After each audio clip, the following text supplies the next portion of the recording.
প্রকৌশল শিক্ষার্থীদের কর্মসূচিতে পুলিশের সঙ্গে দফায় দফায় সংঘর্ষ, আহত অর্ধশত। ৩ থেকে বেড়ে দাবি এখন ৫ দফা। রাজপথে চুয়েট ও রুয়েট শিক্ষার্থীরাও। আমরা তো শান্তিপূর্ণভাবে বসছিলাম না, মাঝখানে কতবার আমাদের সাউন্ড গ্রেনেড মারা হয়েছে। পুলিশ রুয়েট সকল প্রকৌশলীদের উপরে কিন্তু ঝাঁপিয়ে পড়েছে। অবিলম্বে আমাদের এই দাবিগুলো মেনে নেওয়া না হলে আমরা কঠোর কর্মসূচি দিতে বাধ্য থাকব।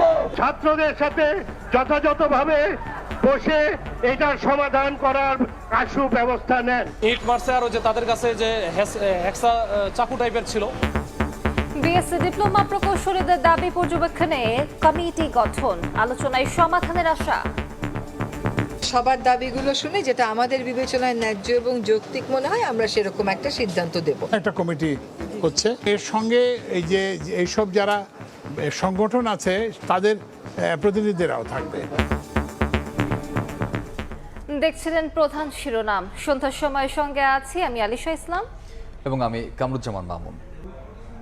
এবার অন্যান্য শীর্ষ সংবাদ।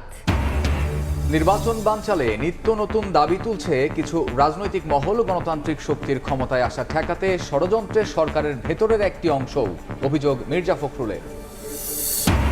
জাতীয় নির্বাচনের রোডম্যাপের খসড়া অনুমোদন কাল প্রকাশ করবে ইসি। তত্ত্বাবধায়ক সরকার ব্যবস্থা বাতিলের রায়ের বিরুদ্ধে আপিলের অনুমতি, শুনানি ২১ অক্টোবর। পাল্টাপাল্টি অভিযোগে ব্যস্ত ডাকসুর প্রার্থীরা।